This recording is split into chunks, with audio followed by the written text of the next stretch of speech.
Okay, members. Right. Councillor Harwood. Okay.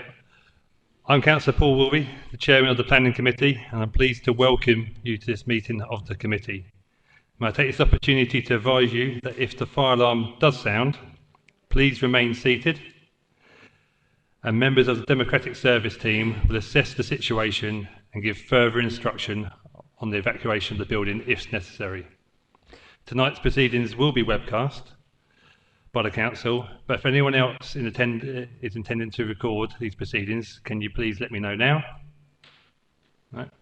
I ask this question not to stop you, but merely to ensure that members of the public in the room know that this is taking place. Okay. I'd also advise members, just from last meeting, the acoustics really aren't great in here. So pull the microphone close to you when you do talk. Okay. Apologies for absence. We're all here. It's good to see. So there will be no substitute members. Moving on to item 3, visiting members. Councillor Gooch.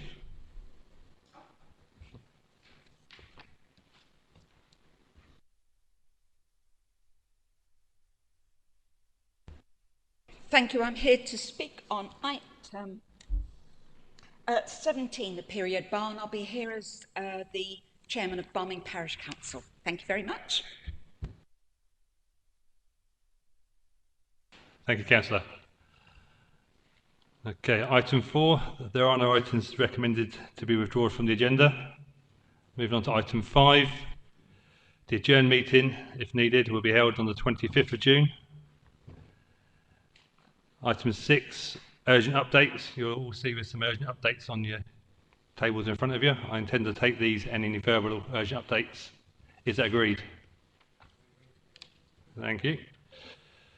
Moving on, disclosures. Are there any disclosures by members and officers? I will start on my left and work my way around.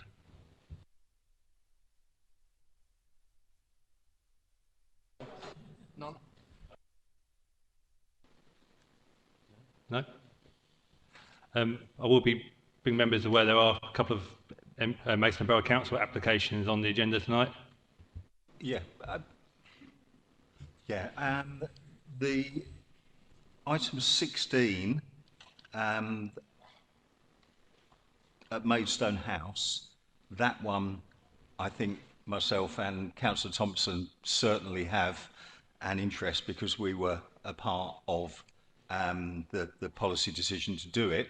However, I think the other site, I only learned that Maidstone Borough Council owned it from the Kent Messenger, and I don't think I have any greater interest than any other member of this council.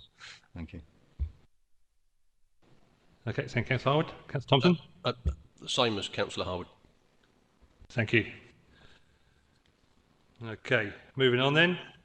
Disclosures of lobbying. Again, I'll start with yourself, Paddy. Thank you, Chairman. I've been lobbying on items 14 and 19.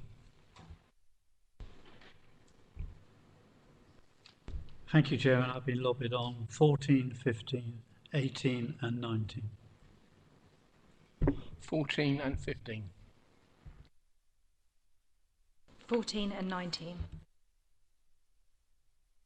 14 and 18. 14 and 18 and I think 19.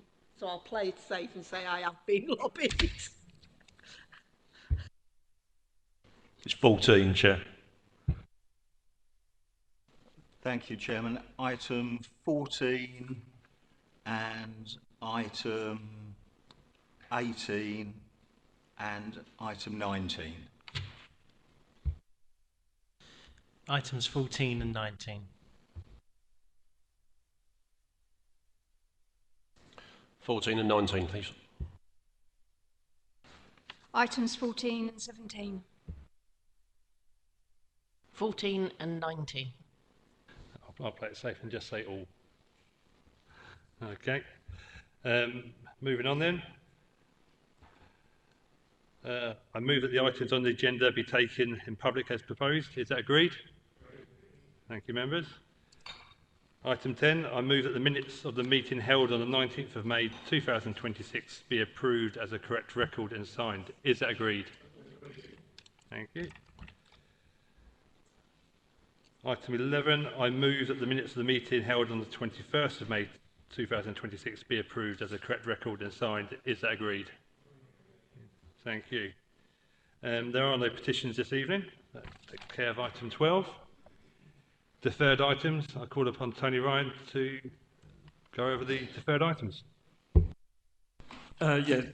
Just one item. South Park Farm. Officers are working through the four matters that members wanted officers to look at on page 8 of the agenda, and we hope to get a case back as soon as possible. Thank you. Okay, thank you. And with that, item 14, I call upon Francis Francis to introduce the report, please. Thank you, Chairman. This application is on the north side of Eastwood Road, near the built confines of Orcombe Village. The proposal is for the change of use of the land for the stationing of 6 number mobile homes and then 6 touring caravans for gypsy traveler occupation. The scheme includes hard and soft landscaping and parking for 12 cars. The previous application for this site was refused due to poor design and cramped layout. And this application was also dismissed by the appeal inspector. The current scheme is different from this previously refused application. It includes an amended site layout and reduced number of mobile homes. So the photograph on your screen, it's the area view of the application site, showing the boundary screening to the north and west of the site. The approved Gypsy Traveller site, Golden Oaks, is on the eastern part of the site. Whilst to the south of the site, you have the residential properties, Rosecroft and Eden Lodge.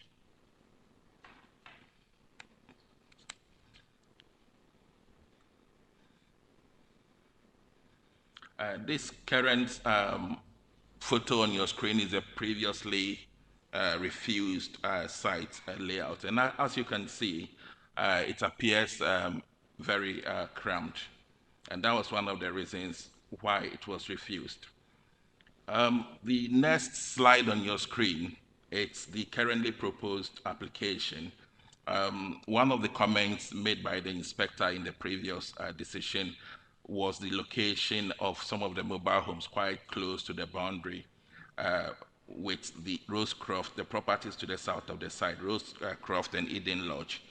So the current application moves the mobile homes a bit further away from these residential properties. We've also included a condition requiring that the applicant submit details of acoustic fencing along that section of the boundary to protect the amenities of residents of Eden Lodge and Rosecroft.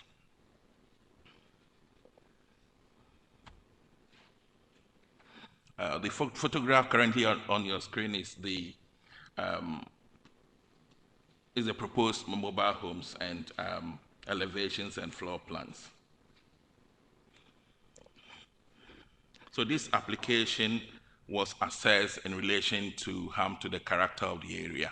And we found that the harm was medium and not significant.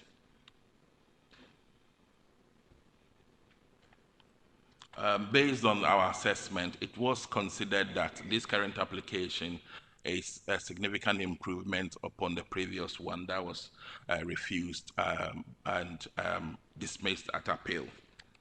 The officer recommendation, therefore, is to grant permission.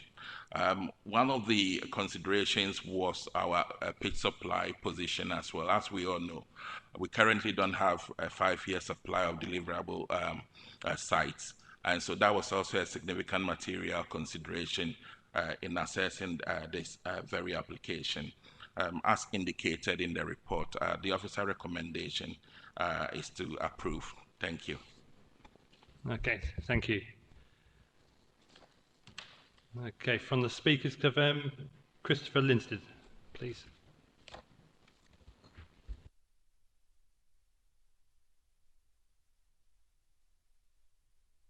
You can sit, and it's the speech button in the middle. You just need to push this. It's like, you can show him. That's it. Okay, mic on. Does that stay on now? Can I start my time? Chair and members, I am Chris Linstead. I'm a resident of Oldcombe, representing over 100 objectors. This is a commercial venture. It's not for gypsies particularly. Countryside location is number one reason. The site is outside of any settlement boundary and is not allocated for housing or traveller use. The original permission granted in 2017 allowed only one mobile home and with a specific condition limiting occupation to a single unit. The applicant therefore conflicts with local plan reviews which restricts new countryside development. It also fails LPR HOU8, requiring traveller sites to respect scale and rural settings. Number two, the landscape and visual harm. The land sits within the low-wheeled special landscape area, an area requiring protection of rural openness. The addition of hard-standing fencing, external lighting would urbanise this sensitive landscape directly. For urbanising development and causing significant harm to character and appearance of the countryside, NBC decision notice consistency with that decision demands refusal here on the same policy. Highways and safety, Eastwood Road is very narrow, 3'8". The visibility from where they are is a maximum of 75 metres, and you require 250 metres for a 60-mile-an-hour road, so it already falls foul of that. Access therefore fails on that position. Flooding and infrastructure, the land floods regularly, yet the plans propose concrete base, hard roads, hard standing. Without any drainage strategy, surface water would be directed towards properties, which it already is. Even sewage disposal is not listed as known. This is unacceptable and contrary to national policy on management flood risk. Oldcombe has no mains drainage, no shops, no continuous footpaths. The location is unsustainable. The cumulative impact, Oldcombe already accommodates 150 travellers, including tourists, almost within 340 homes. Policy LPR HOU8 seeks to avoid disproportionate concentrations. Approving further pitches would clearly breach this, and the local roads and utilities would be undermined and the social balance would be. In summary, the application conflicts with Maidstone's own local plans, LPR SP 5, 9, 10, 15, LPR HOU8, and the landscape character assessment of 2012 and MPF 2023. It repeats the countryside harm for which the opposite site was unanimously refused by yourselves. I respectfully urge the members to refuse this application, please. Thank you very much. Okay, thank you. Next up is Peter Titchener.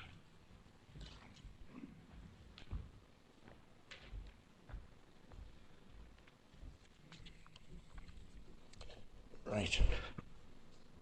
Is it on? Yes. Well, good evening, everybody. Good evening, Chairman. I'll use my phone here. I can't see that. You can see that, right. Just about to start when I press this button. Right. Oldcombe Parish Council strongly objects to this application for 6+6 mobile homes for the same reasons that in 2024 the application for 9+9 was refused by NBC and refused by the inspector on appeal. Water supply. Oldcombe has had 3 long periods of water shutdowns this year. Windmill Hill is one of the worst affected areas. South East Water engineers advise the water supply comes down Alcombe Hill, turns left at Eastwood Road, and then left again up Windmill Hill. There are 8 properties between Headcorn Road and Windmill Hill, and the Golden Oaks proposal would double the number of families in this section of the road. It would increase the demand for water and reduce pressure and supply for Windmill Hill. We agree with the leader of NBC that housing development should stop until the water infrastructure improves, and we urge NBC to apply this reasoning to G&T developments. On the environment, NBC's refusal decision in 2024 said that development on this site would have a detrimental impact, resulting in the urbanising of the current rural landscape. These are similar reasons for refusing the Esquire housing application opposite earlier this year. Now, highways. Eastwood Road is a narrow single-track road for 100 metres. The road is about 3.8 metres wide at the narrowest point, with no passing places for large cars, vans or lorries. There is no room for a footpath and no verges, and the road is dangerous for pedestrians, especially children, given the speed of the traffic. The committee report says that there are no highway issues. This is nonsense. All journeys would have to be by car, which goes against NBC's policy of discouraging car usage. On floods, regular flooding of the site is more and more frequent after a rainstorm. Flooding is a problem up to 2 feet sometimes, especially if cesspits overflow with foul water going into the neighbouring houses. And PPTS, Para 26, requires LPAs to strictly limit new G&T sites in open countryside away from existing settlements. They should not dominate the local community. The proposal, due to the proximity of caravans, will have a detrimental impact on quality of life of the occupiers of Eden Lodge and Rose Croft, as said by the inspector. This Golden Oak site is not in NBC's DPD list of sites or in the local plan. This is contrary to PPTS paragraph 2 for granting planning permission unless there are material considerations. And this proposal breaches all these rules. The only material consideration seems to be NBC's wish to have more G&T sites, even where totally unsuitable and unsustainable.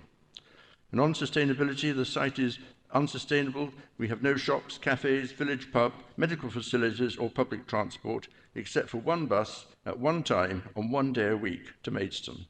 We therefore hope this committee will support the refusals made in 2024 and the inspector. The harm outweighs the benefits as concluded by the inspector in 2024. Thank you very much. Thank you. Do you want to turn it off? You can leave it on for the next. So we have Luke Gilliam.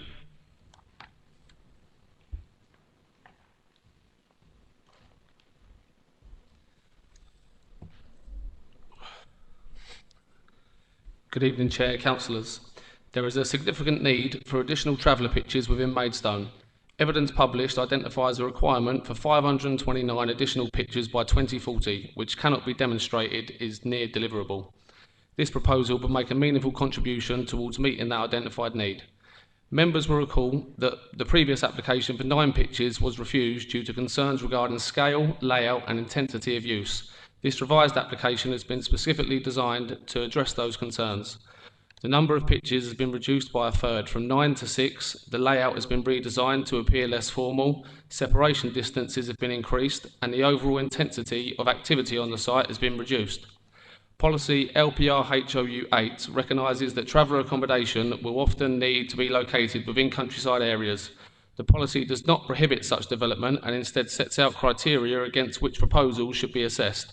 Our planning statement demonstrates compliance with those criteria.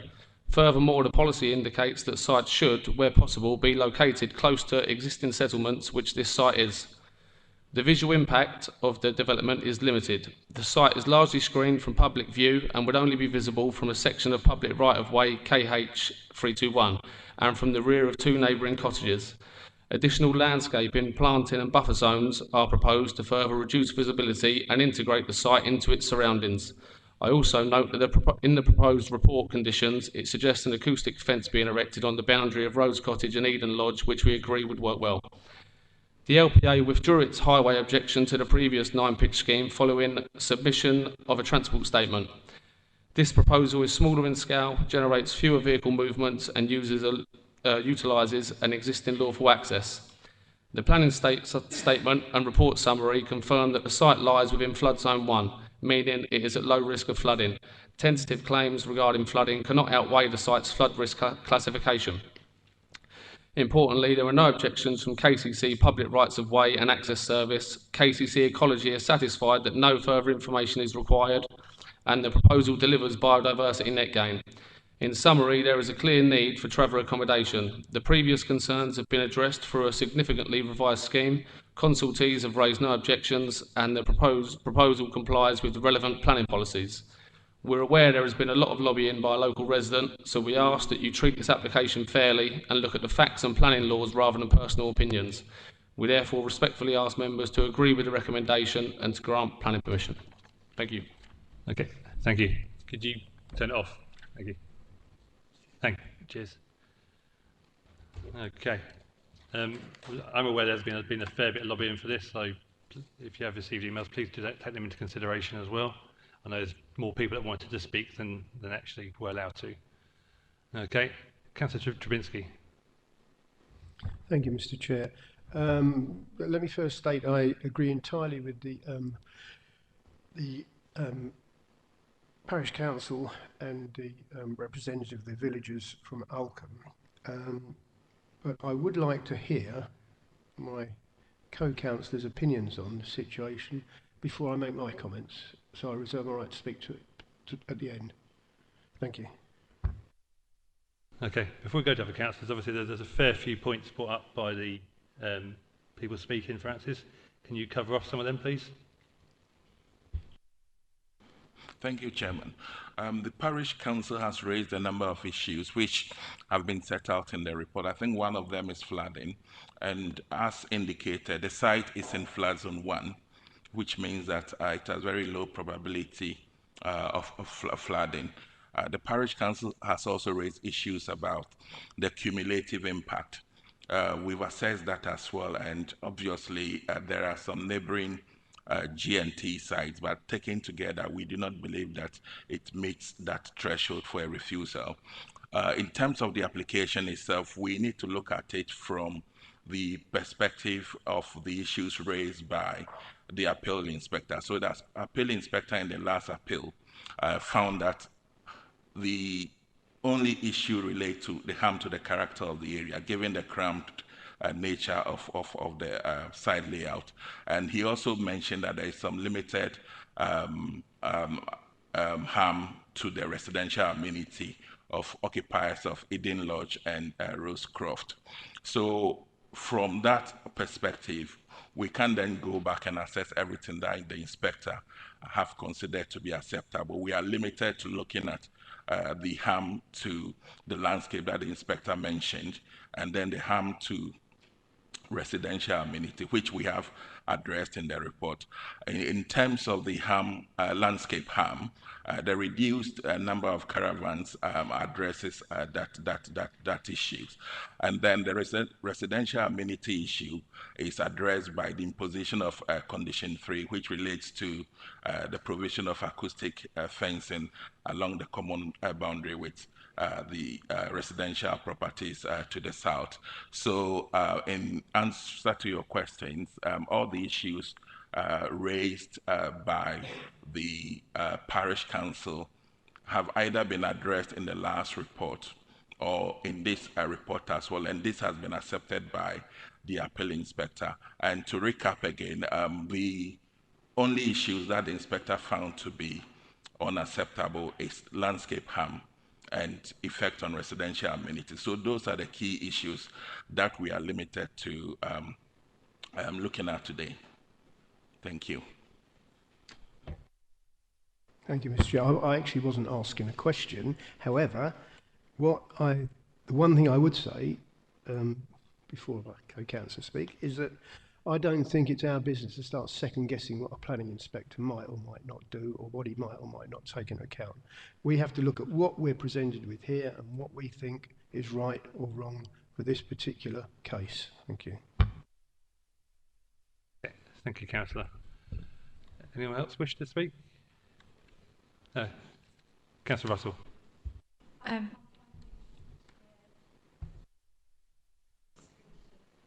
Okay, yes, can I just remind councillors to bring the microphone quite close to you?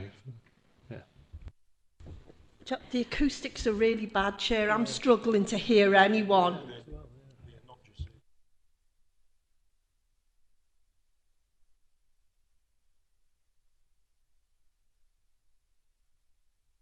Okay, so we do have an option. Obviously, some of the interference is from the aircon, apparently. so we just probably all just have to raise our voice that little bit louder. Okay, or the aircon will have to go off to actually deal with that interference. Okay, so Councillor Russell. Thank you. I have two questions, if that's okay. I want to check what was the 5-year land housing supply for G&T sites in the position when the inspector made their ruling in 2024? Did we have 5 years then? That's question number one. And question number two, is this site in the emerging Gypsy and Traveller DPD? Yes or no? And then what is the status of the emerging Gypsy and Traveller DPD? They're my questions. Thank you. Okay, thank you, Councillor Russell. Just add to that one, with the road splay, being a 60-mile-an-hour road, has that been checked? Obviously, I know we've got an application later on a similar kind of issue about displays. Has that all been assessed? Okay. Can you answer Councillor Russell's questions? When the 2004 application was submitted, the council's position then was that we had adequate supply of G&T sites. So as you would have noted from most of our decisions, we did refuse a lot of applications. And in that report as well, we did clearly state that there was no requirement for additional sites, and so the inspector also agreed with that assessment. When this application was submitted, by the time this application was submitted, that position had been had been lost, where we were now in deficit in terms of the supply of pitches. So in that sense, the assessments need to take that into account, and as advised in the by the PPTS, we need to obviously consider that as a significant material consideration when there is a lack of a 5-year supply. In relation to your second question, which Councillor, if you could just refresh my memory slide. Well, it's the second part of that sort of question. So it's, is this site in the emerging Gypsy and Traveller DPD? And yes or no? And then what is the status of that G&T DPD? To answer that question, the site is not in the DPD. In terms of the status of the DPD, looking through the urgent update, we've set out a timescale as to when that would be achieved. So it's in the very first page of the urgent update, where we've set out in a colored from when that would be achieved. Thank you. Thank you, Francis. Tony.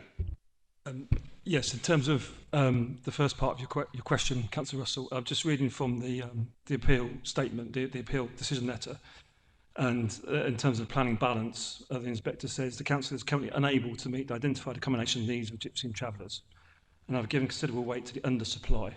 So we weren't able to meet the 5-year supply at the time of that decision. We're not, yeah.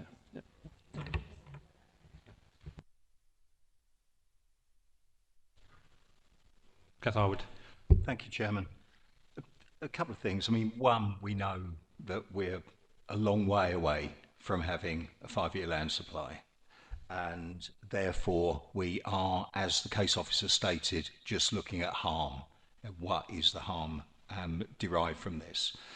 The position is an interesting one, because we don't win many appeals and following refusals, and we did on this site for a number of reasons. And I have read and reread the inspector's report in terms of the harm to the countryside that he saw. And I do wonder whether the reduction in numbers and the reconfiguration as is currently shown actually meets the requirement of the inspector. Because we've still essentially got the same site, it's just there's less caravans in a different way. What I think I was expecting was to see that reconfiguration and that reduced number utilised to produce such a good enclosure of the site that frankly you wouldn't see it either from up on the scarp of the Greensand Ridge or from any of the neighbouring residential areas. And therefore my thought on this is that perhaps we should defer this application to go back and actually look at it and actually have a proper landscaping scheme which fills in the gaps so that we can actually see and have it in front of us how we can mitigate those views in that were raised as significant concerns by the inspector.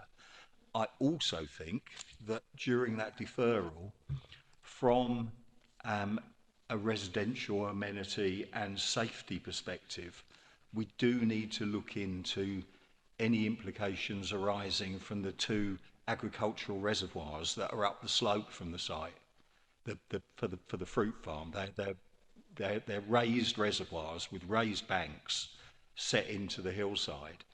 And I know on another site in Maidstone where a creche was downstream of a reservoir of roughly the same size, we then required an additional emergency planning condition around evacuation procedures. So I think one, that safety issue and that landscape issue, before we can determine this in line with the inspector's recommendation, I think we really do need to understand the implications of those two issues. You're proposing deferral? So I would like to propose that. Do you have a seconder? Okay. Councillor Spooner, anything to add to that? Oh, thank you. Just a few comments. It seems to me that we still have a shortage of gypsy and traveller sites now, as we did in 2024 when the last application was decided. The landscape character is just the same now as what it was in 2024. I'm looking at this and I'm struggling to see any real improvement in what was dismissed on appeal. I'm looking at the 10 original mobile homes plus the 9 utility rooms. We've now got 6 mobile homes, but 6 touring caravans as well. So I'm struggling to see the environmental improvement or benefit over and above what was dismissed on appeal. Thank you, Mr. Chairman. Councillor Spooner, you proposing an amendment to the... okay. Do you have a seconder? No. Are you proposing an amendment for refusal? Oh, no, okay. That's just checking. But you want that added to the comments for the officer to look at? So do you want that?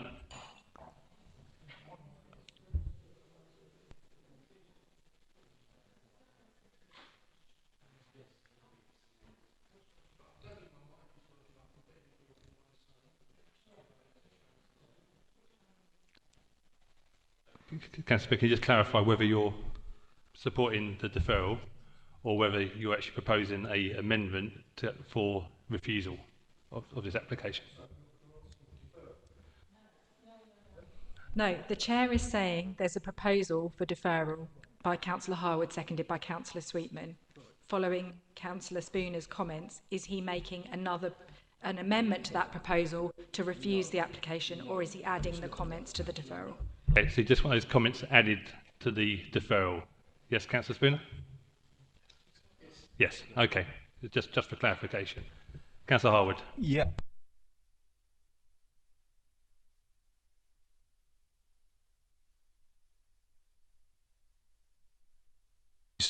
It's not just about numbers, it's about mitigating the harm of those views. And so that's why I think a deferral to actually come back with detail on the layout and where the additional landscaping can go will prove to us whether this is policy compliant or not from a countryside protection perspective. Okay, thank you, Councillor Harwood. I support the deferral, but I'm also mindful of what's been just said just there. If there's been no real change, yes, okay, there's been a reduction in the amount of statics, but there hasn't really been enough of a reduction, which is what I'm hearing. If we go to deferral, you know, what I don't want to do is actually push it to deferral and obviously then it just come back for us to, you know, refuse it. And come back exactly the same. So that's all I'm asking members to clarify and to think about, because obviously we've done that with a few applications recently where we've deferred them, they've come back straight away and we've just gone, well, it still hasn't solved the problems. I don't think we're going to see a reduction in numbers neither. Councillor Harwood. Sorry for keep coming back, but if you think we'll win an appeal, I think, you know, this is the point. We really need to do what we can to mitigate the impact, and I think we need to explore the detail of the layout and how that can be landscaped and hopefully get an improved scheme, because I think in the current climate it will be very difficult. Yeah, well, could I add to that amendment about we talked to the applicant about a reduction in numbers to actually get a better scheme as well with it, if you're happy with that? I think it's all about the landscape and layout. It's about harm. It's not down, frankly, to numbers. It's down to harm looking into the site. So that's why we need to get that explored and set out before us. I agree partly with you, Councillor Harwood, but also numbers take up space for landscaping as well to go with it. So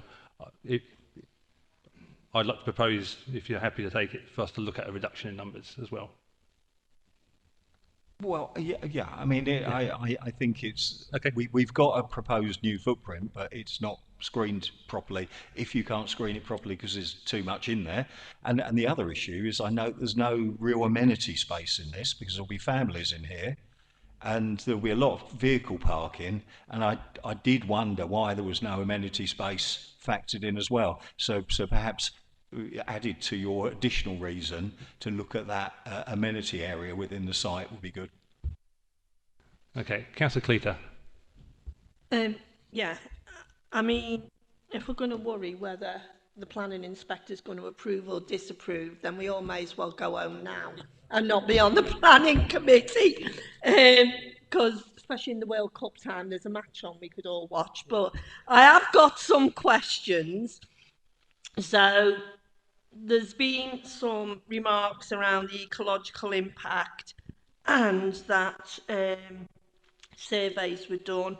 The site do not contain any important habitats or local or other biodiversity. There's no reasonable likelihood protected or priority species present.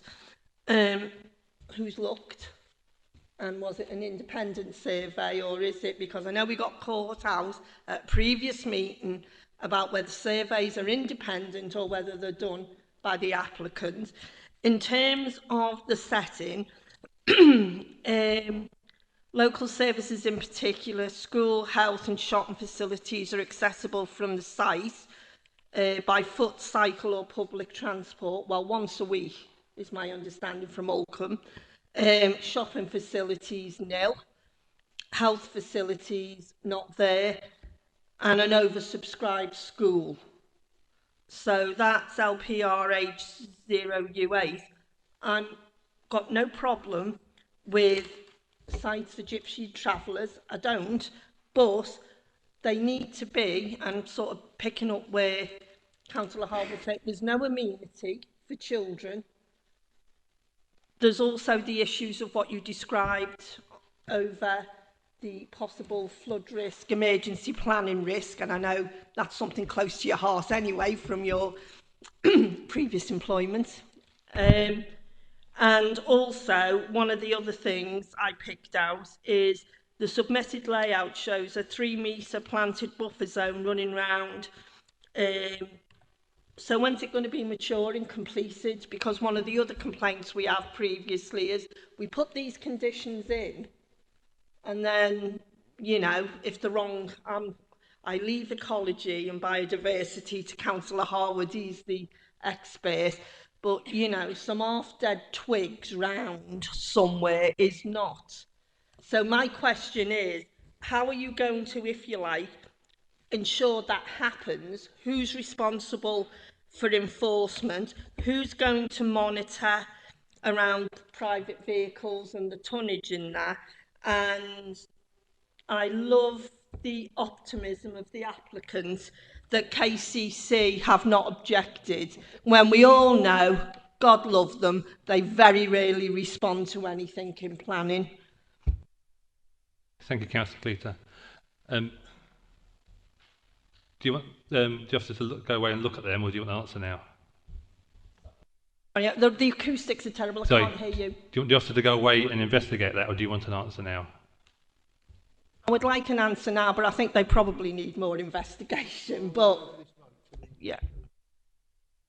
No, we will, Councillor Trubinski, but obviously I'm aware that other members haven't had a chance to talk or actually maybe add to the amendment of issues they want, because we've had it in the past where we've gone straight to the vote and there's actually been valid other issues to be addressed. So that's why I let Councillor Cleater speak. But I'll let Francis just answer those questions and then we will go to the vote.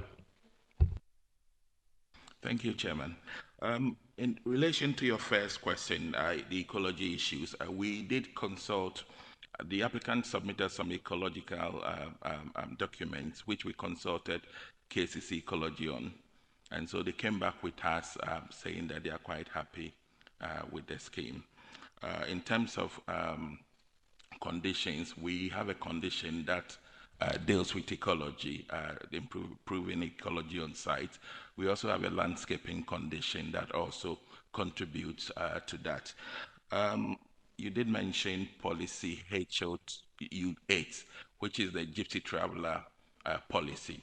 That policy accepts circumstances where Gypsy Traveller site would not be in sustainable urban locations.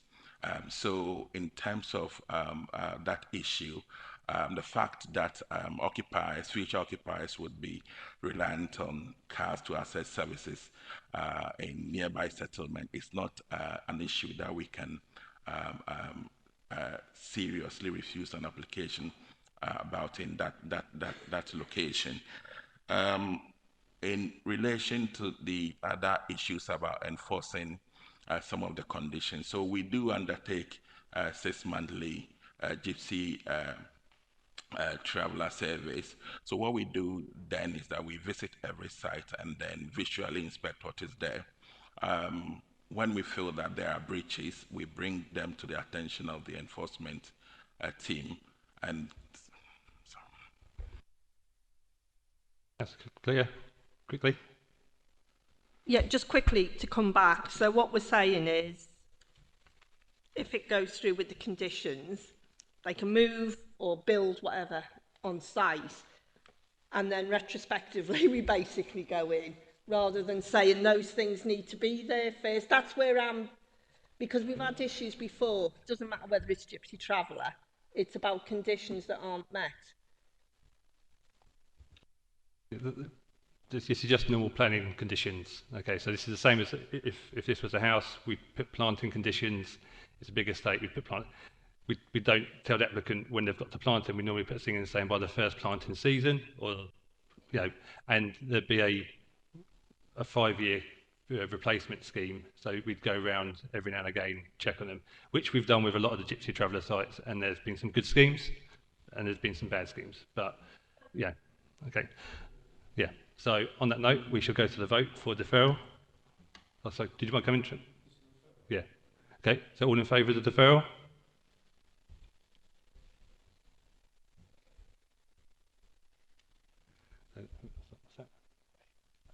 Eight for deferral. Those against? And 4 against. 5 against. Sorry. Okay. So that's gone for deferral. We'll see it back in another cycle. Okay, moving on then. Item 15 is a starred item. Does anyone wish to see it introduced? Okay, item 15 is a starred item. Does any member wish to see it introduced? No? Okay, so from the chair, I propose as per the papers. Thank you, Councillor Harwood. All in favour?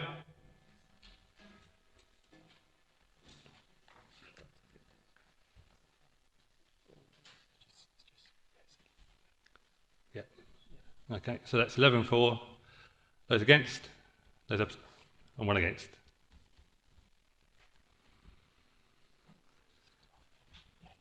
Oh, 12 for, one against. Sorry. Okay. Item 16. Councillor Thompson. And just wait for the Cabinet members to vacate.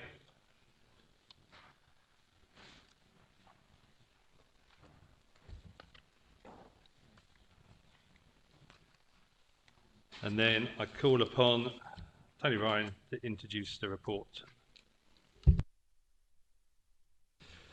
Thank you, Chair. This is for Mason House, the council offices. This application relates to external changes to the main building, Mason House, and the linked building, called the Link. For Mason House, there are two areas of work. At ground floor, the curtain walling is being replaced with double glazing, and the rooftop plant equipment will be replaced and upgraded. Slightly more detail on that is at paragraph 204 of the papers, page 44. In terms of the Link building, it's replacing and upgrading roof level plant and equipment. This is Mason House. Note the fact that there is plant and equipment up there already, and you can't see it from this angle due to the height of Mason House. In terms of elevations,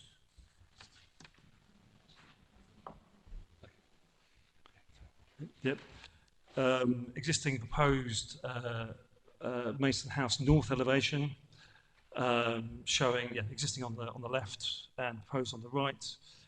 As you can see from these elevations, the changes to the building are kind of minimal, including in terms of sort of rooftop equipment. This is another view of Mason House, sort of bird's eye view of the new equipment on the roof. This is the west elevation. Again, you can see that the changes to the actual visual changes to the building are minimal. This shows the ground floor in terms of where the sort of curtain walling is being replaced with double glazing. This is the Link building. We are well. The application is to replace rooftop equipment. On that image, you can just about see on the higher roof an existing screen, and that is where the actual plant equipment is going. In terms of elevations, existing at the top and proposed at the bottom. The annotation on that drawing says proposed rooftop plant behind existing screen. The elevations of the Link building with the screening at the top of the top image. This plan application follows the recent approval of an early application which was for installation of external cladding, replacement windows, plant equipment and associated works.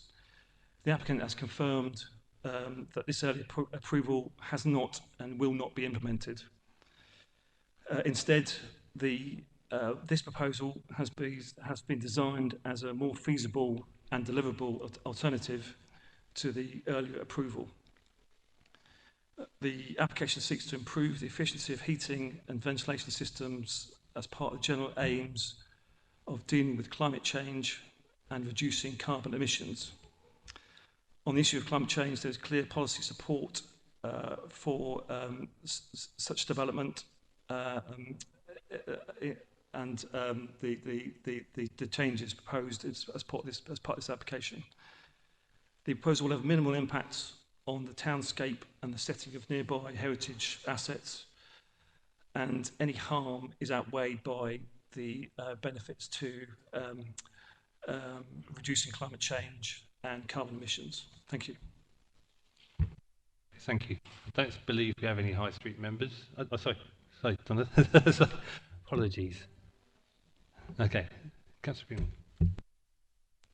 Freeman. My biggest concern, obviously being ward councillor, is the noise impact, as we will have new residents moving into that immediate area. Obviously, there's notes in here about the impact assessment, but I just wanted to ask, how would the monitoring take place so that we know the noise levels are remaining under this? Will it be a continuous noise assessment, or would it be on certain days? Because I'm aware that obviously weather, wind, etc. often affects how noise is carried.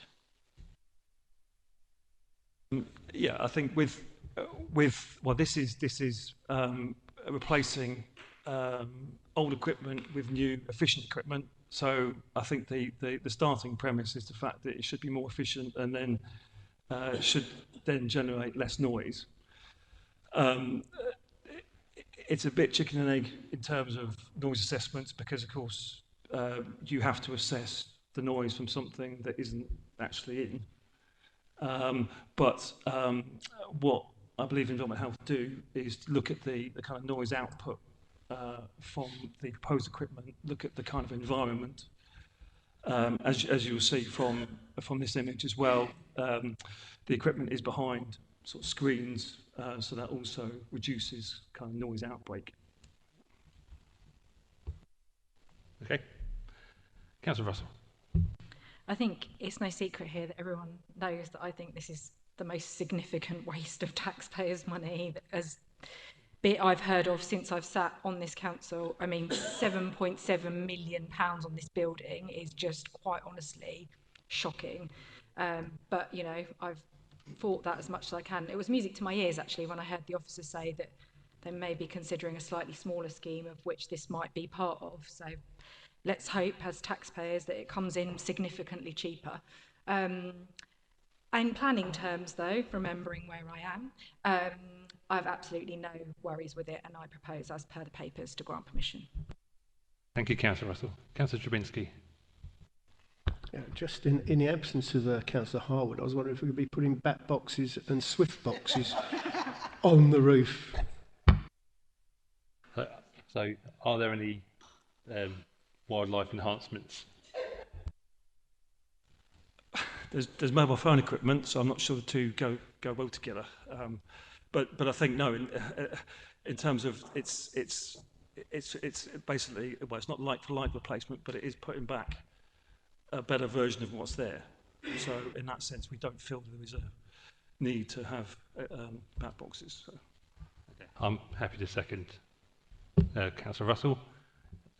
Any more people wish to speak on this? This is a very reduced scheme from what obviously Councillor Russell has been discussing at scrutiny. Okay, all in favour?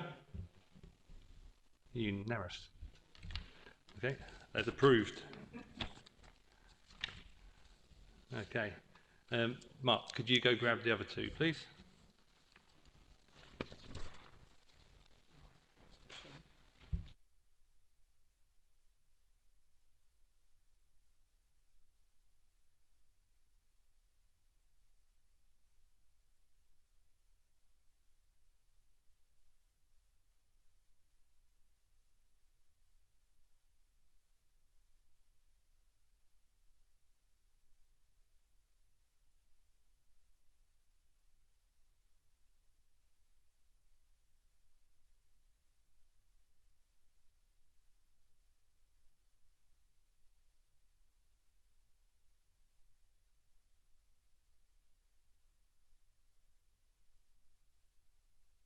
Okay, councillors, we're going to move on to item 17, the period bar, Tunbridge Road, Barming, Kent. Call upon William Fletcher to introduce the report, please.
Okay, thank you all.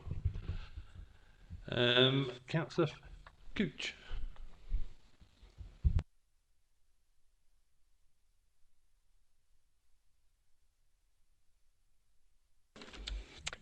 Thank you, Chairman. Good evening, members. I speak for Barming Parish Council. The precedent for the height of the period barn was set back in 1900, but the photographs before the Second World War show its height was the same height as the old hall and its garden. The old hall with its garden was listed as a Grade 2 listed building much later in 1987. The proposal reflects as closely as possible what was there before 1900. That in itself is no cause to recreate it now. Its design is inappropriate in this present-day location. It fails to make a positive contribution to the Old Hall and Garden listed building setting by virtue of its mass and size. The design fails to sustain or enhance the significance of the Old Hall and Garden. The design will overwhelm the setting and ambience of the Old Hall and Garden, and less than substantial harm can still be used as grounds for refusal. And the design of this proposal is contrary to NPPF paragraph 216. The other close-by conversions are inconspicuous and unobtrusive and complement the ambience of the wider site area. The design of this proposal fails to blend with that scene. It is highly inappropriate for the immediate setting of the site area, as it has long since become. In terms of the period barn itself, this proposal, far from retaining the existing form and scale of the existing derelict ruins, it will be building on top of them. Rather than conserving and enhancing the period barn as a historic environment, the proposal will actually be recreating it, hardly in line with policies LPRSP 14B and LPRENV1. It is virtually a new build. The proposal fails to demonstrate that the derelict building is capable of conversion without major or complete reconstruction. This is contrary to LPR OD 5.1.2, as the extensive 27 conditions illustrate. No mains water, no sewerage, no power, not to mention biodiversity and ecology. The requirements are extensive. This is not securing the site's optimum viable use. There is virtually no future of the building to secure. The building's not there. So to conclude, there is no objection to the principle of conversion to residential. Something needs to be done about the dilapidated state of the barn, so it's included in the numbers. The absence of a 5-year housing land supply doesn't necessarily compel the numbers to approve the proposal. I respectfully suggest that you refuse it. Inappropriate design and harm to the listed building. Thank you. Thank you, Councillor Gooch. Thank you. Okay, for the applicant, Hannah Rushbridge.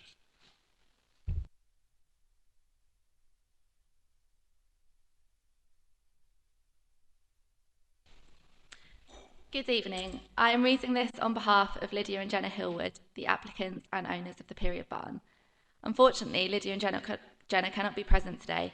However, they're watching online and send their apologies for not being here in person. They've asked me to read the following to you.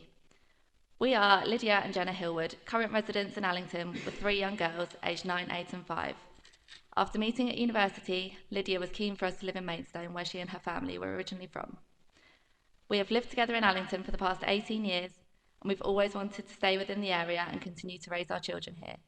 We both work from home, running separate businesses, which generally do not involve other people coming to our home for work or as customers.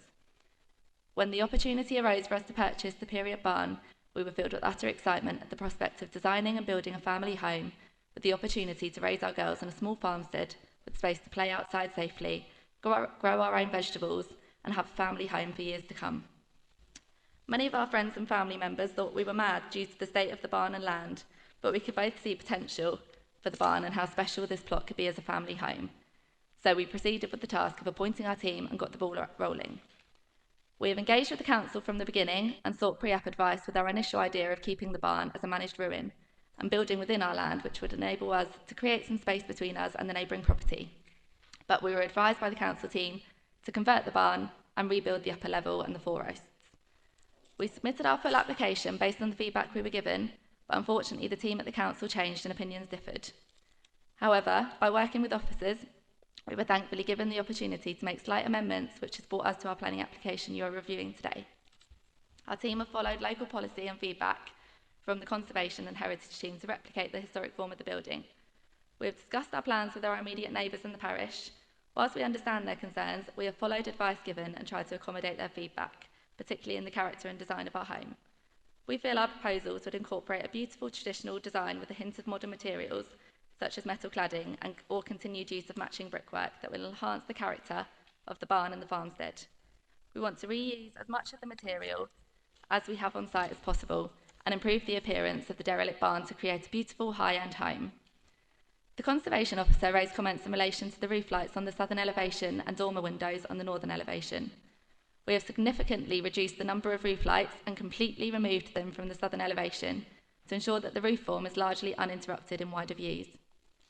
Working alongside the Conservation Officer, we have designed the northern elevation dormer windows to more closely reflect the historic hoist doors that would be seen within similar oast houses, and they have been recessed to preserve the utilitarian and industrial character whilst allowing light into the building. We have also proposed cobbled course beneath the eaves to reinforce the traditional character of the original barn. We will continue to liaise with our immediate neighbours with regards to potential build party walls agreements to reduce their daily disturbance. Lydia and I would love nothing more than to build this project and create something special. We therefore respectfully request permission will be granted. Thank you. Okay. We have no face it. Councillor Harwood, you've indicated. Oh, you're Councillor, sorry. Do you wish to come in? I've read this quite thoroughly, and I can see that the applicants have put a lot of thought and effort into trying to use traditional materials and everything. I also take into account that what Councillor Gooch was saying, being concerned about how this will fit in with the neighbouring buildings. But as it is sort of replicating something that was there originally, I don't understand where the problem is. Maybe that's just me. I know there was concerns about blocking light, and in the report it does say that there was a survey done on that, and maybe there's some feedback to say how, to reassure that that is not going to block light from the neighbours. It does look like that they've done everything they can to maintain privacy and followed a lot of recommendations which has been put in place. I suppose it's just at the end, it'd be just for everyone to sort of listen to what's said and make their decisions of how it goes. Thank you very much. Thank you. Councillor Harwood. Thank you, Chairman. I went out and looked at this site, and what it really reminded me of, for colleagues who spend any time in East Peckham and out to Golden Green and that sort of area, where you get, there's been quite a few conversions of multiple cowed oasts, and they work really well. So I think actually you have to be there to picture it, but I think it will work really well in that setting. And I am quite interested about the point that Faye communicated from the Parish Council about the ecology issue, because the proposal is for 100% native landscaping with a big new orchard, a rectangular orchard, to sweep all around the development and go up to the road. So to my mind, it's recreating a Kentish scene which has been lost in the last few decades. So if it has been moved, I think it was, for approval, I'm very happy to second that. I think it was moved without actually saying move. Which means it wasn't moved, so I have to come back to so are you mindful to move as per the papers? Okay. Yeah. And then I'll second it. Yeah. Okay. For the record, you need to say that on the microphone that's recorded. Yes, I am happy to move as the papers. And Councillor Harwood, you're seconding. Okay, Councillor Russell. Thank you. I mean, I suppose I'm a little bit more concerned about where there was never anything before, because my worry is it's a pastiche rather than the actual. That's my concern. Bearing in mind what I see, we've got a fallback position anyway, so that could be built tomorrow. So really all we're discussing is the difference between that and the new proposed elevations. I'm a bit concerned about the south elevation facing the old hall, just that it seems a very dark top elevation. Now, I know you could say that's superior materials, better design, blah, blah, blah, but I was just thinking, if you were looking at that from the old hall, that would look very dark and a big load of, you know, black sort of metal in front of you. And then you've got the extra height of the oaths on top of that. I think that is quite domineering if you were looking at that way. That's really my only concern that I can see with the entire thing. It's just that facing, that south elevation facing the old hall.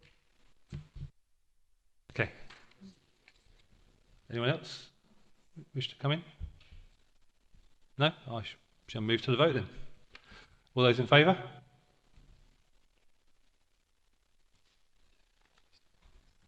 Okay. Those against? Those abstaining? Those approved.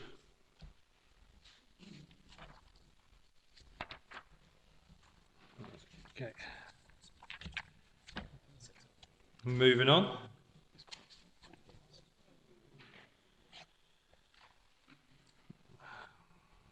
Item 18, now known as Redhill Stables. I call upon somebody to introduce the report.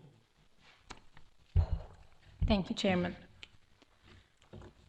The application site relates to a parcel land known as Redhill Stables. The site is to the northeast of Headcorn along Lenham Road. The site is within the countryside as defined in the local plan. The aerial photographs show the application site is in here, bounded by trees along all the boundaries. There's a historic sort of access point to the west of the site. This is a street view and where the access point was. It was then compulsory purchased by Mason Borough Council, so Mason Borough Council currently own the land. If the application goes through the committee, Headcorn Parish Council will purchase the land from Mason Borough Council. Headcorn Parish Council stated that they are happy to act on behalf of the applicant and their intention is to move forward with the reasonable amendments as set out in the officer report paragraph 3.02. Looking along the road to the northeast, you can see the vegetation on the road and mature trees. There is an indication for number of trees to be removed to be able to achieve substandard visibility display. Looking at the other direction along Lenham Road, you can see the vegetation on the road and mature Lenham Road. You can see the proposed access point approximately in there and with the lower level hedging towards the southwest of the site. This application was reported to Planning Committee on the 19th March 2026. Members resolved to defer determination of the application to allow further information to be provided in the respect of highway matters and land ownership relating to visibility displays. No additional information has been put forward by the applicant in relation to the traffic management system. The only suggestion put forward by the Parish Council are mitigation measures, as stated in the paragraph 3.01 to 3.03. KCC Highways commented on the proposed mitigation measures, and their objection still stands. They highlighted that the proposed mitigation measures would not overcome the fundamental concern. A safe and suitable access to the site on a permanent and reliable basis cannot be provided. The full comment can be found in the paragraph 4.01 of the officer report. In relation to the land ownership, it has been established that the land is within the publicly maintainable highway. And it would be possible for the applicant to work with highway authority to remove the said vegetation along this road and provide the achievable substandard display. It is concluded that safe and suitable access is a fundamental requirement of development. The proposal would result in an unacceptable risk to highway safety.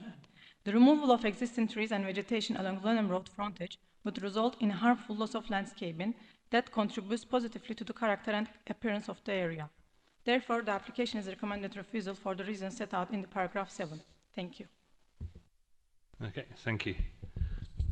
Okay, we have Charles Oliver from Headcorn Parish Council.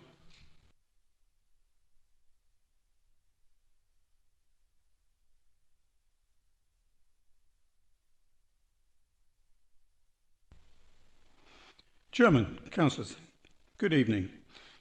We are grateful to the committee for deferring this application rather than simply refusing it at the last meeting.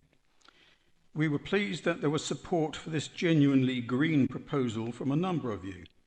As you have read in the officer's report, the use of this site for green burials will only happen on an occasional basis and during the daytime. With careful management of access and egress, the likelihood of accidents will be minimal. We have suggested possible mitigation and management measures, and you as a committee can of course impose any conditions you wish. Given the number and nature of developments that exist and will no doubt continue to come forward on Lenham Road, including the recent approval for Aces Place where visibility is limited, we are perplexed as to why KCC have decided that this modest proposal alone is unacceptable. A reference was made last time to a tragic crash on Lenham Road several years ago. I would remind you that this involved a single vehicle of young men at night in very poor weather. It occurred over half a mile away and is nothing to do with this scheme and is no reason for refusal. This application is not for commercial or residential development with constant and substantial flows of traffic. It is for a small, environmentally friendly use that will generate minimal traffic but provide an important benefit for the borough and its residents. The sight lines we have are limited by land ownership and the desire to protect trees. There are no trees in the sight line. I visited this property today and I could park in the gateway and see to the brow of the hill while traffic from both directions could easily pass my car. We have proposed measures to offset the minimal risk posed by this development. I appreciate that KCC Highways and your officers have to adopt a black and white box tick approach, but you, as elected representatives, can apply your local knowledge and common sense. This is a genuinely green proposal. It surely accords with what we and you are trying to achieve. Yes, we acknowledge it does not fully meet KCC guidance, and we must emphasise the word guidance. However, has there ever been a perfect proposal that is fully compliant in all respects? We think the benefits outweigh the disadvantages. If you decide to refuse, then Maidstone Borough Council, as owner of this land, will have to decide what you are going to do with it. Whatever use you choose, it will need access. We urge you please to reconsider this situation in the applicant's favour and grant permission for this genuinely green use of the land. Thank you. Thank you. Councillor Drabinski. No.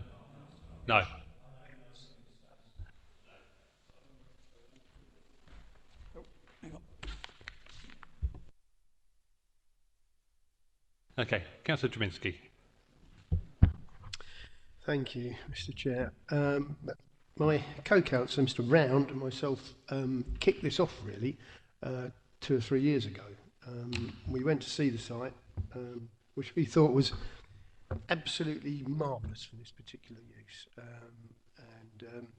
We went along with a planning officer from NBC who also thought the same. I can't remember who it was now. The problem, 120, was it 130 metres either side. Okay, now, I'm not quite sure where they get that from. I've been checking some of the figures. The braking distance for a car at doing 60 miles an hour is about 78 metres. Now, admittedly, for HGVs, which are limited on a single carriage road in the UK to 50 miles an hour, is going to be more than that. But Iveco, who produce these lorries, on their own website, because apparently the lorry braking distances aren't as available as the car ones, but Iveco claim a 42-ton loaded lorry at 50 would take 62 metres to stop, which is a bit surprising because that's a bit less than a car. However, they're claiming with ABS brakes and so on and so on and so forth, they can do it in that distance. So, and that includes, that is not just, that is thinking time and braking time. So I struggle to see where KCC get the 130 metres from either side, but B, if I look at the statistics, actually both sides have got plenty of braking space for HGVs as well as cars. So I'm struggling with their 130 metre limit. So that's a point I'd like to make. And I agree. Having gone there myself as well, you can see quite clearly either way. And there are plenty, it's not necessarily an excuse, but there are plenty of other entries and exits on that Lenham Road which are far, far worse.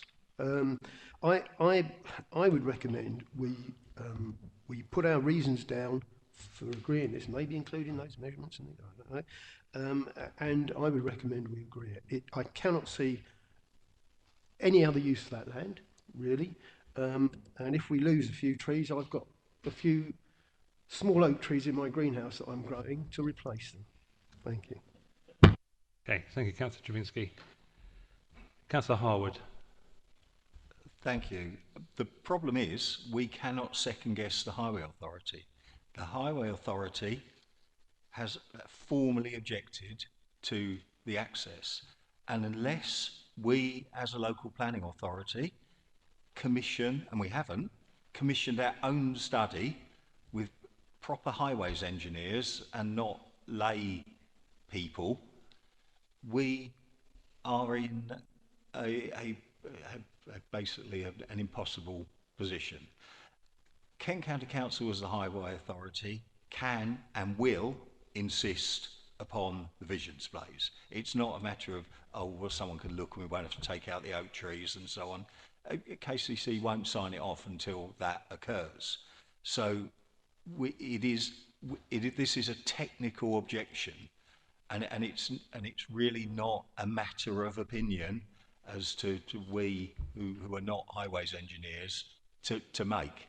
You know, unless we have the expert who's saying that the Highway Authority are wrong because of X, Y, and Z, we as the Planning Authority must follow the statutory consultee's technical position. So it's a really difficult one, and I think we all have sympathy for the parish council and for the company behind this, but we cannot, unless we have evidence to the contrary, as lay people, go against that recommendation. It would be a very dangerous thing to do, and I think, you know, I think this is really for the officers to explain what the rules are, but they're tough.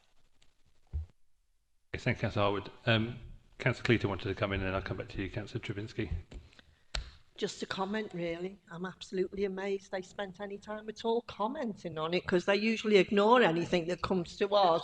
And if I was a cynic, which of course I'm not, I would say it's tit for tat because we actually own that land. But of course that's allegedly, and I wouldn't cast aspersions on anyone at KCC at the moment.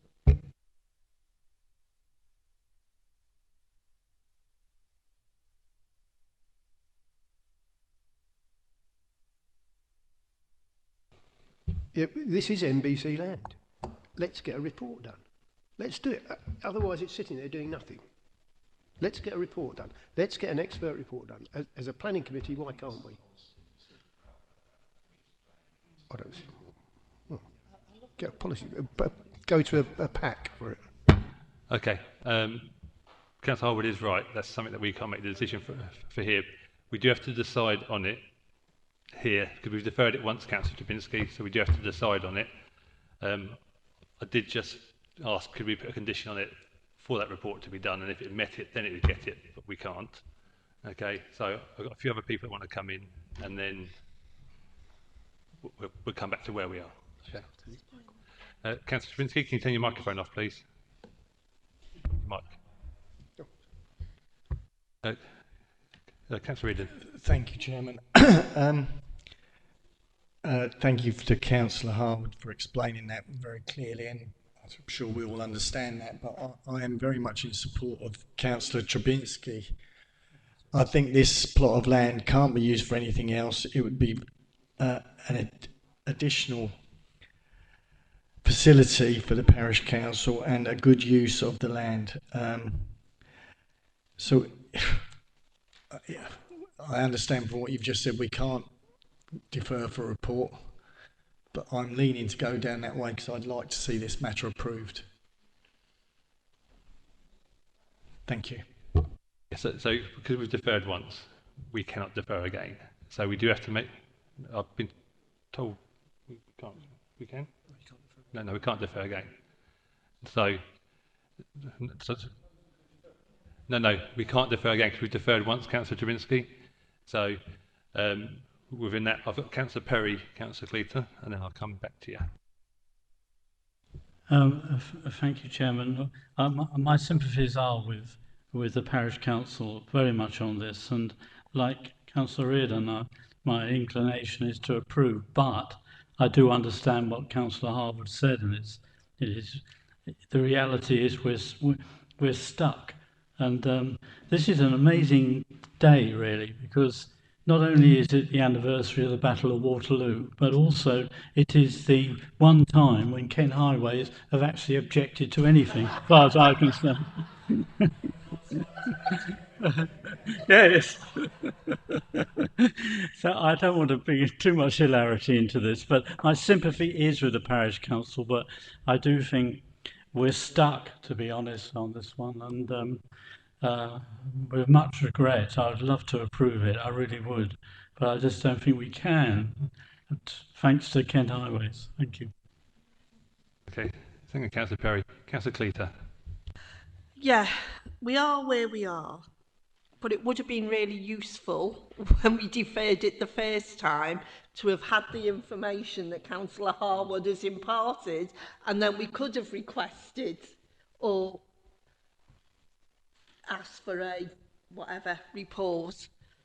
So I think sometimes, and I mean, there's people way more experienced than me on this committee, that if we are going to defer for a specific reason, because if I remember rightly it was this last time, then it would have been useful to have had that information and we could have asked for it.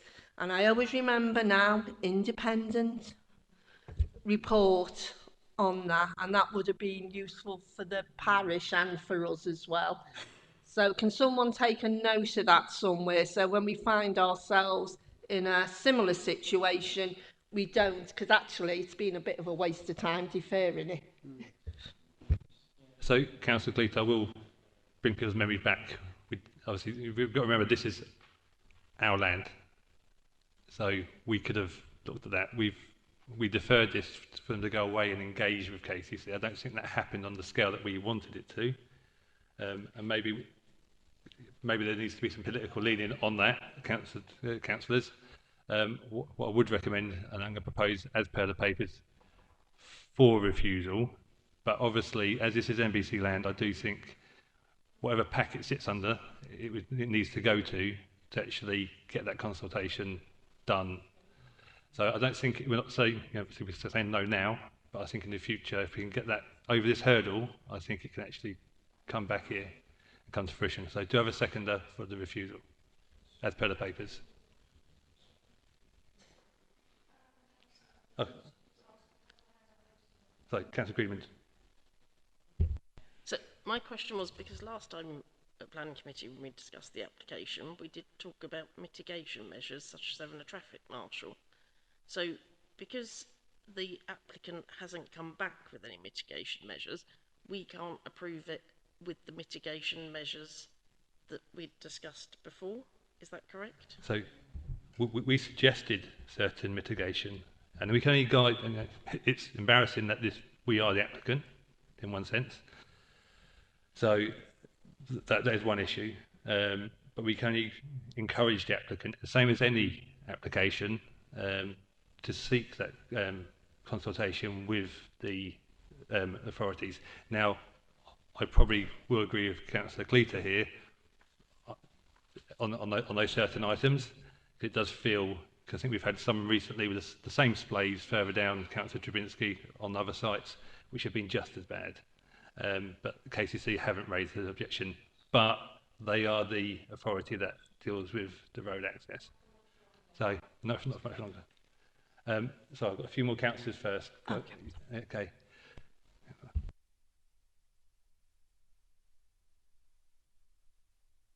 Sorry, I hope this isn't a silly question. So if we refuse this today, does that mean at a later date, and how long would that be? Could this then be represented for approval, done as a different application? Sorry. Oh, sorry. So yes, there's nothing stopping the applicant going out doing this either consultation, mitigation, consulting with the KCC about how they get around or how they overcome this situation, and it coming back. Because it does seem an amazing opportunity, and it would be such a shame to miss out on it. I completely agree, and I think every councillor here is in agreement of the scheme. I think the issue is the access and the fact that KCC on this one occasion have chosen to make an objection against it. So unfortunately, and I think I did talk to the officer on the briefing, there would be legal for all members if we approve this tonight, for liability as well to go with it. So that's something we'd have to consider. So I'm going to propose, I'm going to take Mark, but I'm proposing that we go as per the papers, and I urge Councillor Trubinski to work with the officers to get that report done and get this back. Yeah. So, Councillor Nagy. Well, I was just wondering if it was possible to refer this to the Cabinet to look at. I mean, if this is NBC land and this is going to be a potential issue that's going to be raised on any further application, is it not possible to have this referred to be looked at, considered, and then we could work on it from there? And then maybe depending on the results of that, the application could come through again at some point, or just be work differently from that. But if we could get it referred and looked at so that we've got a way forward for future sites, any future site that's applied on this site. So Councillor, it follows the same process as any other application. Okay. We don't have the power to refer this to a PAC, I don't believe. I will check with the officer. And if so, we'd actually take that at the end of the planning committee anyway. We wouldn't make that with this decision. Okay. I should just bring the officer back because she had a few comments. I just wanted to highlight that I went back to KCC Highway with the mitigation measures as well. So they said the mitigation measures doesn't overcome the issues, and it's still the access doesn't provide safe access. So I wanted to highlight that. So we asked the question. Yeah, what I find amazing is that there's no objection from KCC Highways and Transport to the Golden Oaks application. Because I tell you what, you come out of that entrance and you can't see for 10 yards either way.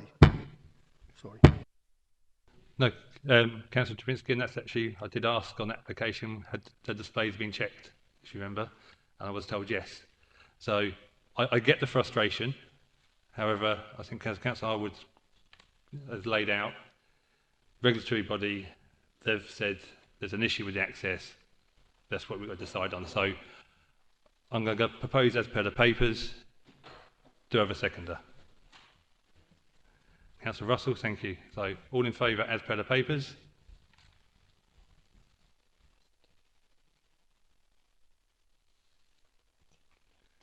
Okay, that's 10-4. Those against? Those abstaining? If you're abstaining, okay, that is refused.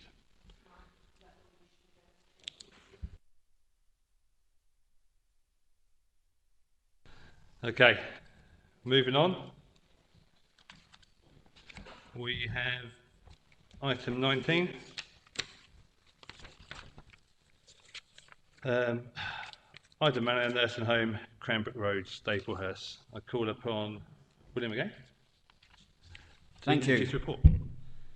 So yep, this application is at Iden Manor Nursing Home in Cranbrook. Iden Manor is a non-designated heritage asset located in the countryside within the Staplehurst Conservation Area. So the application seeks the demolition of an existing shed. You can just see the little shed here. Approximately 120 metres east of Iden Manor, and the erection of a single-storey detached building to provide temporary accommodation for on-site staff, which would be 6 bedrooms with communal facilities, temporary for 5 years. Some elevation drawings and the proposed layout. The parish have requested the application be called into committee on the basis that it's contrary to policy LPR CD3, which relates to accommodation for rural workers as well as design policies generally. So starting with CD3, the policy does not exclusively relate to agricultural workers. The proposal complies with CD3 for the reasons set out in the officer report. The details submitted by the applicant have been accepted. Conditions are imposed in the urgent update restricting the accommodation to employees of Iden Manor. Just a picture of the garden where future occupants will walk across to access Iden Manor itself. Conservation officers have been consulted and have raised no issues with regards to harm to heritage assets or the conservation area due to the proposal's minor scale and temporary nature. Conditions have been imposed requiring the building to be removed after 5 years, and conditions are imposed requiring details of external lighting to be submitted. So it's not assessed that the proposal results in any visual harm or amenity harm to future occupants. A number of representations have been received from the neighbouring property regarding loss of light and amenity harm to occupants of the mobile home, which is depicted in front of you. This is where the building would be located, about 5 metres away from this building. And here's an internal view of the application site from inside the mobile. So this is detailed in the officer report, and it's further explained in the urgent update. Despite the difference in height between the two buildings, I mean, to some extent, it has been placed in very close proximity to the fence depicted here, so there is a poor outlook already. The applicant could plant landscaping along this boundary, and then all outlook would be removed entirely. Conditions will be imposed requiring the windows on the southern elevation here. So the bedrooms 1, 2, 3, and the kitchen and diner to be obscure glazed. Otherwise, we've assessed the application to be acceptable for the reasons detailed in the officer report and the urgent update, and we're recommending approval with the conditions. Thank you. Okay, thank you. Okay, we have Frank Reynolds.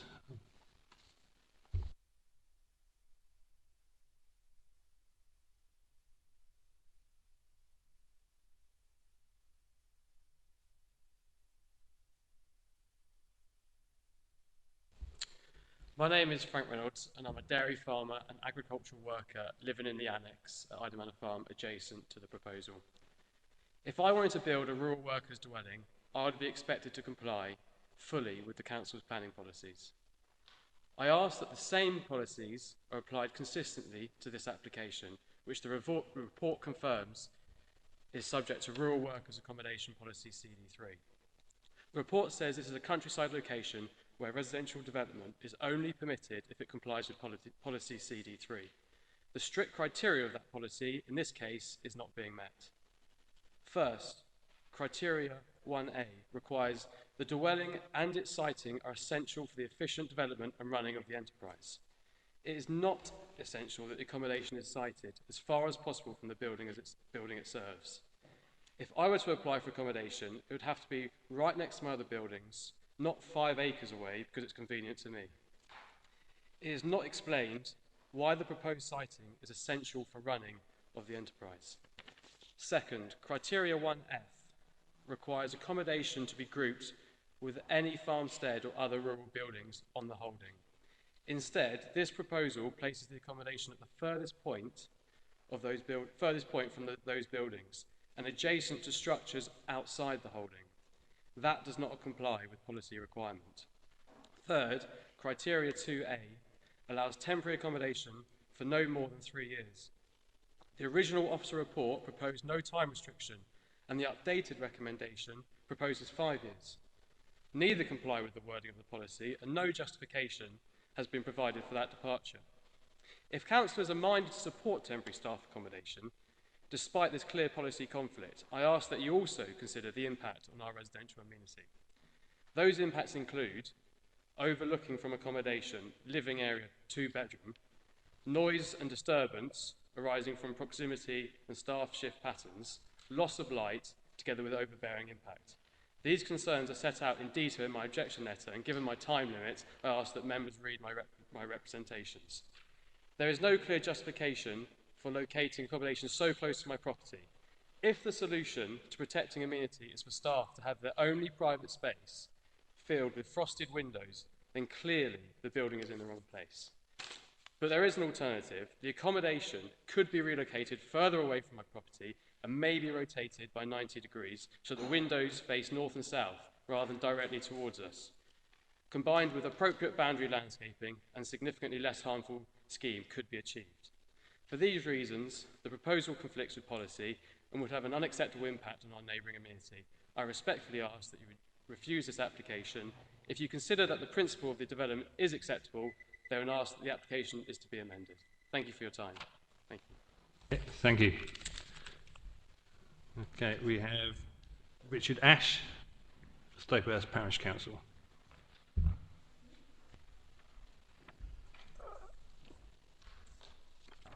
Good evening. Firstly, the Parish Council is in favour of supporting local businesses, and we appreciate the requirements of the nursing home to attract and retain staff in a rural location. That said, this application has raised various concerns. Policy LPRCD3 covers accommodation for rural workers.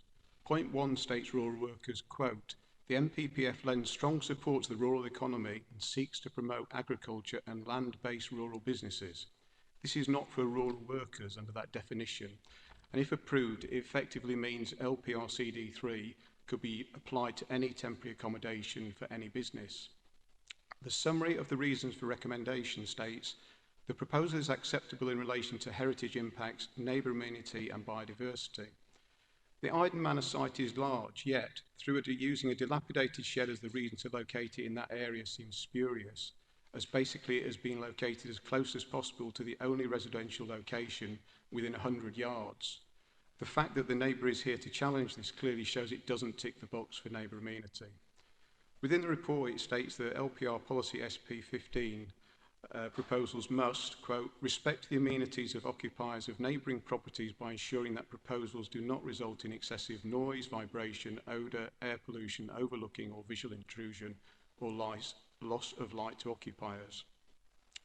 The proposed design will be a poor solution for half the occupants. To protect the neighbours' privacy, 3 of the rooms will have obscure glazed windows, building a small opening fan light at the top window. In hot weather, this could be unbearable for the occupants. No view of the outside world, very little ability to cool the room down. The proposed property will be raised up, which will remove some of the effectiveness of the 2-metre boundary fence. The outdoor terrace will also be raised up, adding to the overlooking and potential noise for the neighbour. Will you be able to enforce this to preserve the neighbour's amenity in accordance with the policy? No. Section 2 of LPRCD3 states, quote, "Where a temporary planning permission is granted for a dwelling, the council will, 1, limit the permission to a term of no more than 3 years. This is 5 years, plus there doesn't appear to be a condition that the building is removed after the 5-year term and restoration of the site within 12 months after that. Point 2, limit the occupation of the accommodation to a person solely or mainly working in a rural occupation. This site is not for rural workers." In summary, the workers are not rural workers, and whilst we see the need to house the staff, the location chosen appears to be a poor choice for both the future occupants and, most importantly, the only residential neighbour whose amenity is bound to be degraded by this if it's approved. Thank you. Okay, thank you. Okay, And then I think virtually we have Lisa Jackson for the applicant.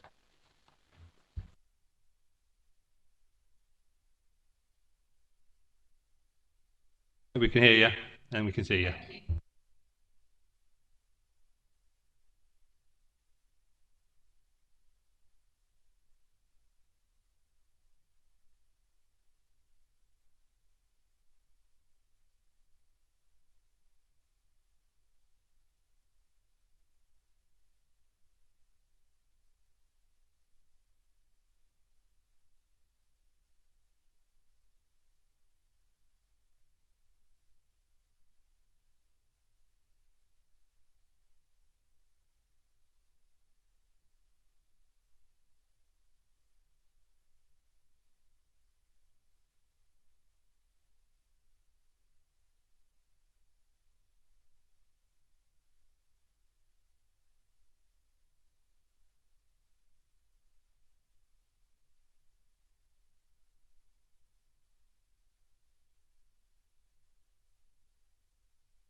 Okay, thank you.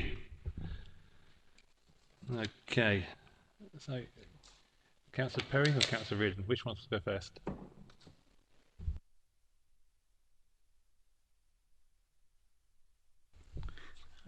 Thank you, Chairman. Members, this is difficult actually because I am a supporter of the local economy, and the local economy is very, very important. However, I do have a number of issues on this particular application. I don't really understand why these buildings are so separate from the main nursing home. They're miles, well not miles away, but they're a long, long way. And I don't understand why that is, and it doesn't seem right to me at all. And what it does do is have a really adverse effect on the neighbouring property, which again is equally important. And the issue I have is also the availability of accommodation in Staplehurst. It's the first I've heard that it's impossible or difficult to rent in Staplehurst. There are dozens of properties of all sizes, including HMOs, I would add, that are available in Staplehurst. So I don't understand that argument at all. Now we come to the 5 years, and again I'm really puzzled about this, because what will happen at the end of the 5 years? Are these temporary buildings? Are they going to be pulled down? Are they going to stay? I've no idea. And that seems to be some question that's not been properly answered. So I really do have a number of issues on this. I don't like going against a local business because I think that's incredibly important. But I do think there are issues here that affect people's amenity, and I think that is equally important. And I'm not convinced on this that this proposal is right. I think the separation of these temporary buildings from the main building seems to me extremely strange.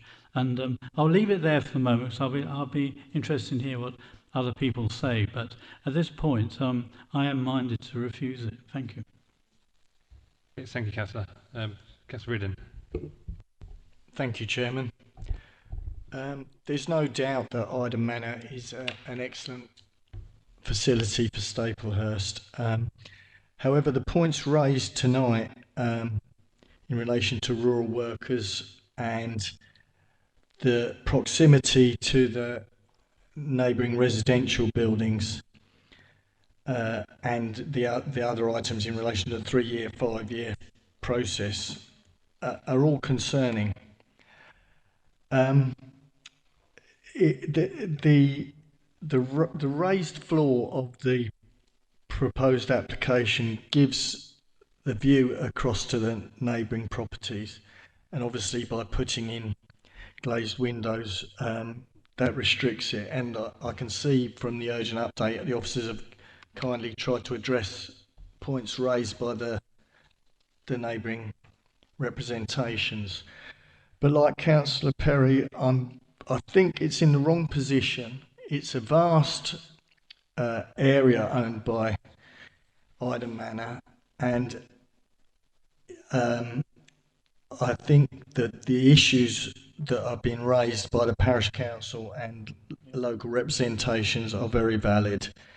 So like Councillor Perry, sadly, I'm minded to refuse this unless these matters were addressed.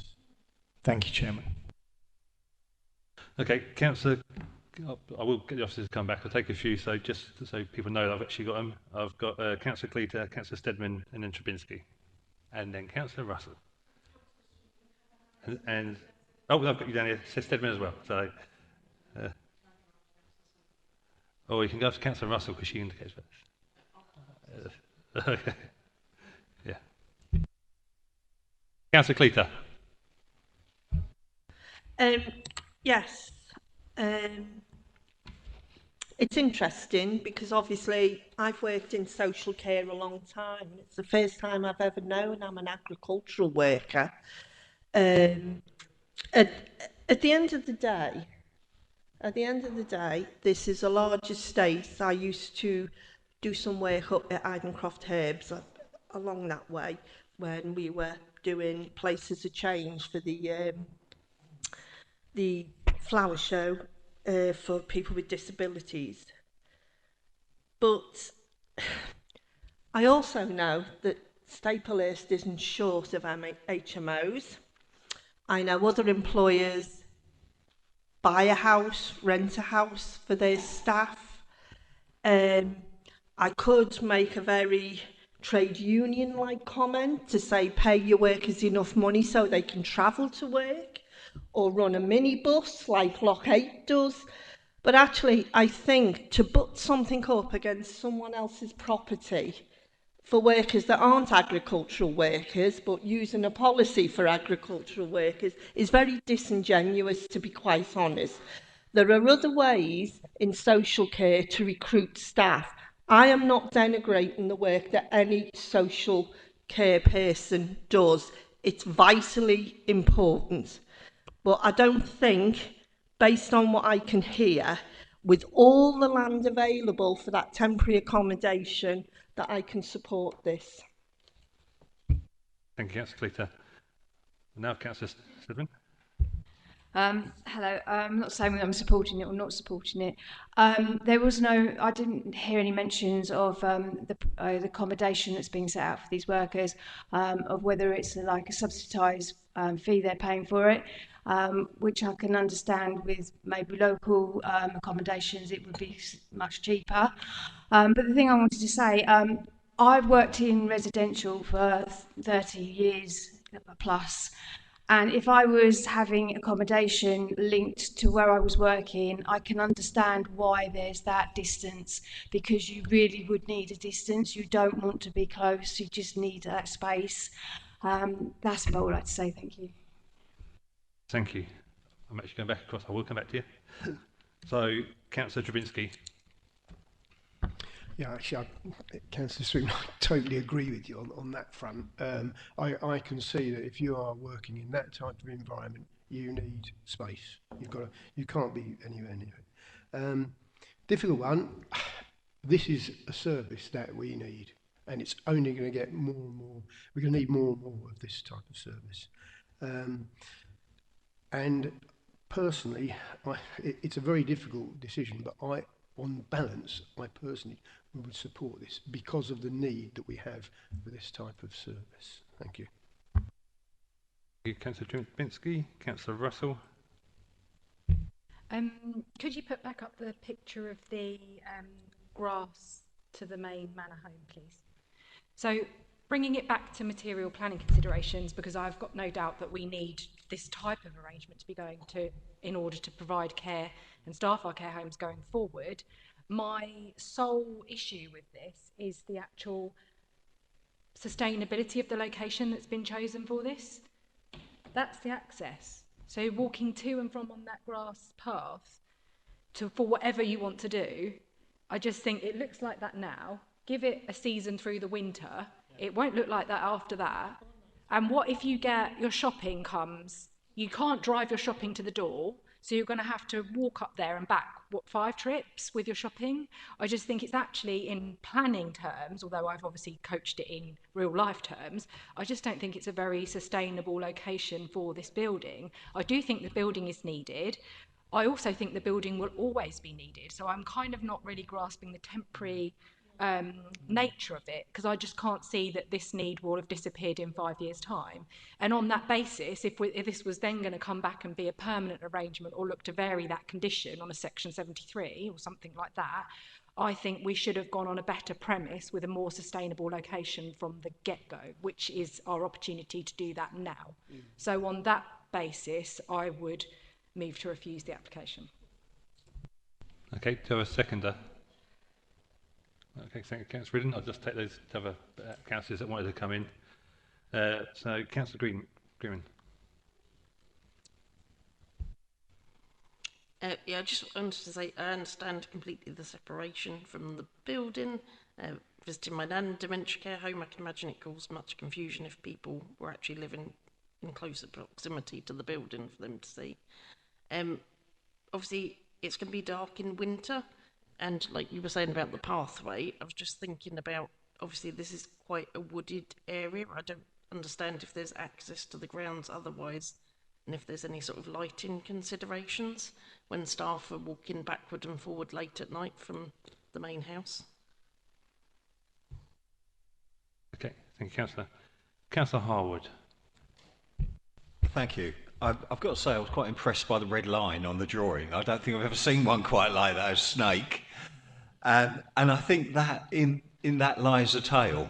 And we genuinely, in planning policy terms, seek to put temporary accommodation or linked buildings next to main buildings, and we do not put them out in the back or beyond. I think all the points have been well made around how do you get service vehicles in, how do people kind of walk there on a kind of wet Wednesday in December or whatever. But I think there is a genuine planning issue here, and I wonder how we got to where we are, and whether it was negotiation and our officers were saying stick it down in the woods at the end of the site, or whether this came very much from the applicants, and this came from the applicants. Because I think if we were going to take this purely from a policy perspective, we would want the temporary accommodation, if it's temporary, to be well located to the building. That's just simply what we seek to do. I think that is such a significant change that it's not a deferral and a negotiation.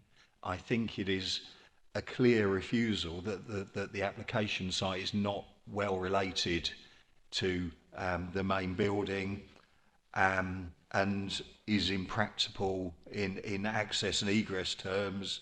And I do also think that there is an amenity issue for the neighbours from the type of use, because essentially it's out of hours with shift patterns, which I think, again, I can see it. I'm almost wondering whether that's why the building is a long way from the residential care home, to keep it away from their ambit, when actually it's much more in the influence of the neighbour. So I think if with officer advice, if we can frame a refusal appropriately, I think that's probably the next step. And then on the free go, we get something that's better related to the main building. Because in principle, I have no objection whatsoever to the accommodation. And like some colleagues, I wonder why it is temporary, because presumably staff are going to need to work there for as long as the operation runs. So I do think this needs work.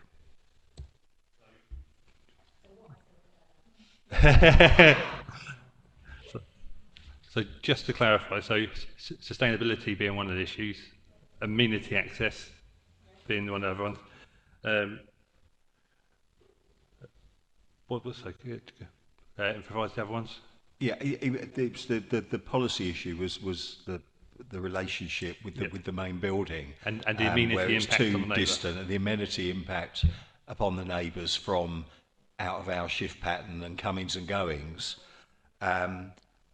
But I think servicing a building and even putting it in place and everything, because it's a demolition and a recreation in that location, is going to be very difficult, and it certainly won't be kind of nice lawn after that. But I'd leave it to the officers to come up with the chapter and verse on policy, and then I think really it's for the applicant that there needs to be an earnest negotiation with the officers about what is acceptable within the letter of policy. Yes, I would. Will, can you please aid us on that? On the reasons for refusal. So we have SP15 and QD4, so it's sort of general design policies. So we could craft something along those lines that the proposed accommodation is too far from the host building. I think you could perhaps tie in the amenity refusal, that as we're saying that the sustainability, you're saying it's too far away. That are we perhaps saying that for future occupants, their amenity would be harmed by having to travel for such a long distance, and then we can have the amenity for the neighbouring occupant. I'll just add, not related to this, but there was a pre-application, and some time ago, which I think misidentified the mobile home. So perhaps that's why it was placed there, and it was a way to sort of reduce the harm on the non-designated heritage asset. So I think we delegate to the officers the detail of, but they know the thrust of it, what we all see as the problem here. I think, but we delegate the detailed policy. Question for Will. Excuse me. Would it be possible to include something in relation to the impact on the neighbouring property? Because I think if we see an application come back, we'd like to see it positioned differently. So, yeah, so we have covered that with the amenity impact on the neighbours. Okay.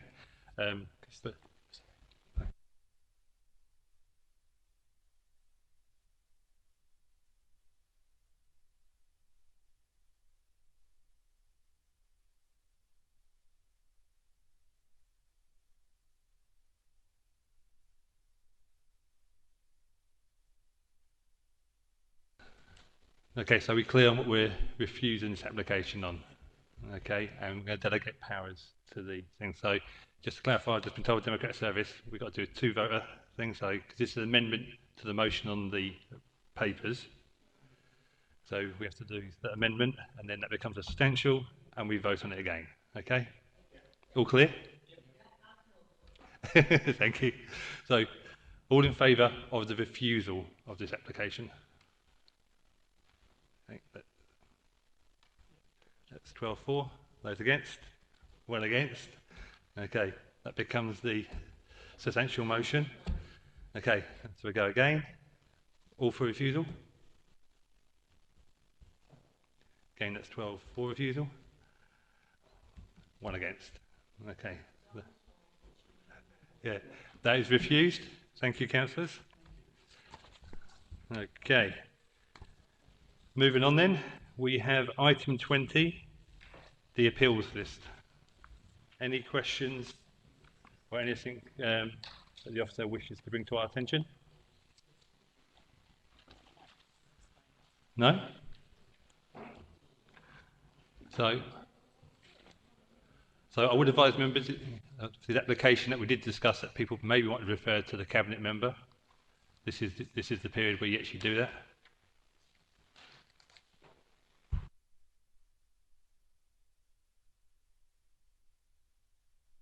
Okay.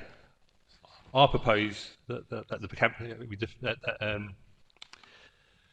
application for the which one was it? Land at Redhill Stables be sent to the cabinet member to look at a improved scheme and consultation with KCC. Okay? Is that agreed? Thank you. Okay, does no one's got any questions on the appeals list? I'll draw them in. It's a recommendation to the thing. No. Yeah. Okay. So I shall bring that meeting to a close. Thank you.